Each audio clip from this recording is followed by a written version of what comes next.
Yep.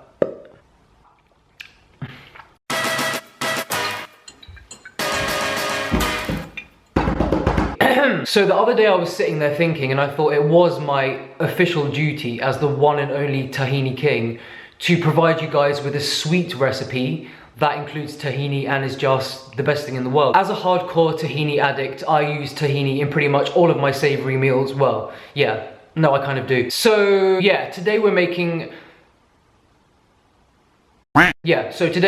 salted chocolate chip tahini oatmeal cookies. I mean, I didn't want to present you with anything that was less than perfect. So, I mean, over the last few months, I have spent hours, not hours, days, weeks in the kitchen trying different creations, variations, more of this, less of that, until I came up with the perfect, sweet and healthy tahini cookie. So, a lot of effort went into this. These cookies are, I've never tasted anything like them. Alright, I mean, I was going to go straight into the recipe, but I feel like I need to have a little rant because I still get comments to this day, and it baffles me. I mean, it's 2018, guys. I get comments asking me what tahini is. And additionally to that, there are people that know what tahini is, but they've never tried it, which, in my opinion, is an even worse crime. That nerve! Yeah, I was actually having a full-on conversation about this with my friend Steph, who feels just as passionately about this as I do, that it is a crime, that people just don't know. People are not aware about this gold stuff. It is gold, it is liquid gold. Now, I speak on behalf of Middle Eastern people. I mean, I'm not even Middle Eastern, I'm half Persian, but that like kind of counts. Tahini is the Middle Eastern equivalent of peanut butter, so that's all you need to know. For the next 10 minutes, Miles kept moaning about people who don't like tahini. He says people who haven't tried it should be put in jail. He also said something about the fat you eat is not the fat you wear. Then he said, bitch, please. Anyway, so yeah, the recipe today is salted chocolate chunk tahini oatmeal cookies, and this is what you'll need.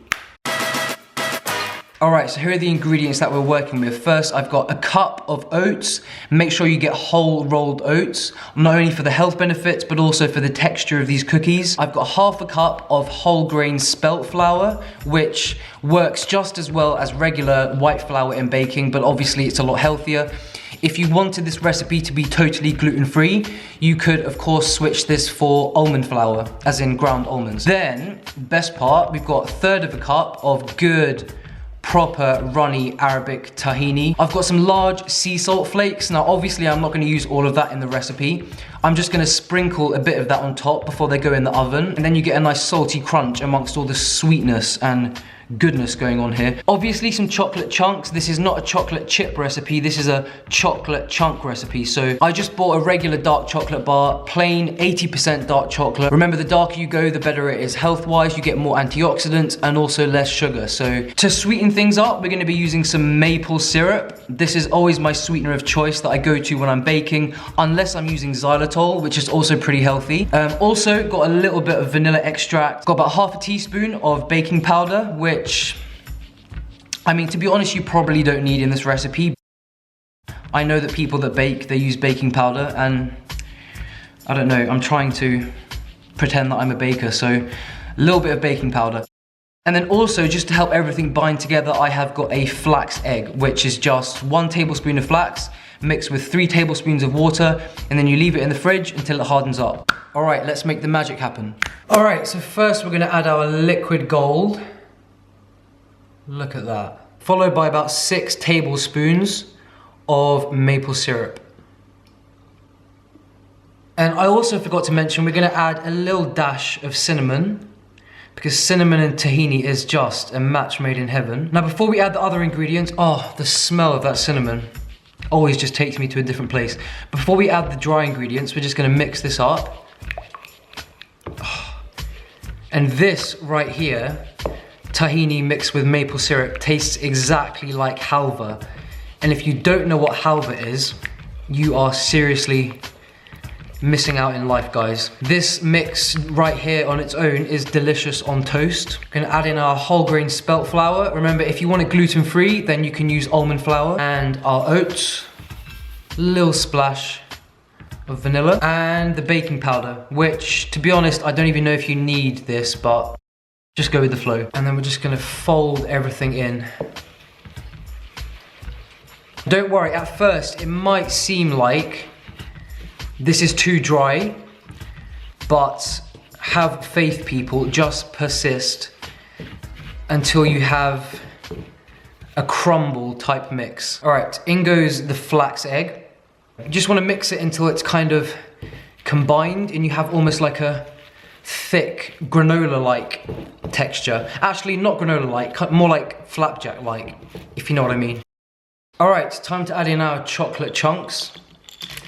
Remember, the darker the better, guys. I mean, if you want to be a traitor and use chocolate chips, then go ahead. If you don't want to use chocolate chips, you could also use raisins or dates. All right, so we've got our lined baking tray. A good tip to get your baking parchment to stick is to put water underneath and then press it down and it just sticks perfectly every time. This is gonna make 12 or so little dollops, little balls of heaven. Do you know what? I kind of enjoy this sort of conveyor belt action motion. I find it very therapeutic, to be quite honest. All right, so I managed to make 10 perfectly sized little balls out of that mix. If you make them a little bit smaller, it does do 12. All you need to do now is sprinkle a little bit of sea salt on top of each one.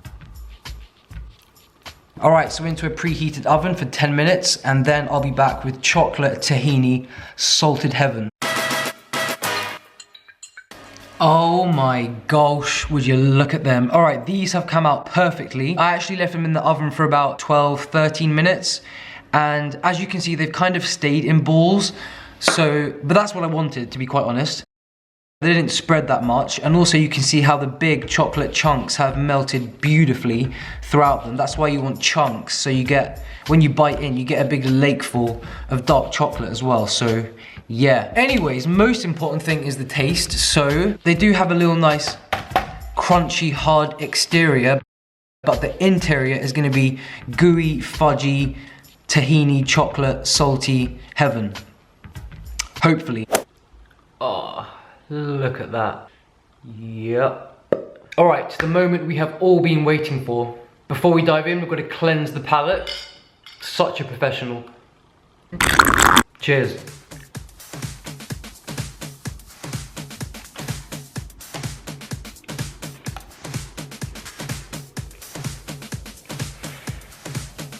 Oh my, that is absolutely,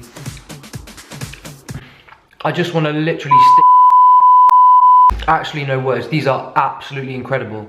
10 out of 10. Again, I have outdone myself again. I don't know how I do it. These are absolutely delicious. Best part is that the outside is kind of crunchy and then the inside is kind of melting and gooey. And if you eat these kind of like, not too long after you've got them out the oven, so the chocolate is still warm and melting, this is the best thing I've ever made in Baking with Miles, and that means something because all of my stuff is just like amazing. Can you hear that crunch?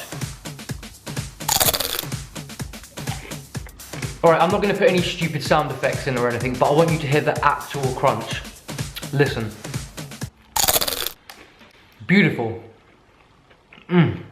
Remember, these are healthy. You can have them as a snack, you can have them as a dessert, you can have them as a whatever, just do whatever you want with them. Anyways guys, Baking with Miles was another epic success. I think these are actually the best thing I've ever made. Got chocolate all over my fingers. Anyways guys, you better make these, trust me, they are supreme, there's no other word. Yeah, in the comments let me know what you want me to bake or recreate next, and I'm sending you lots of love, and I'll see you all in the next video. Laters. I'm sorry, but I should really have like my own baking show, like on TV and stuff. Don't you agree? Satisfy my appetite with something spectacular. Check your vernacular, and then I get back to ya with diamond-like precision. Insatiable is what I envision. Can't detect acquisition from your friend's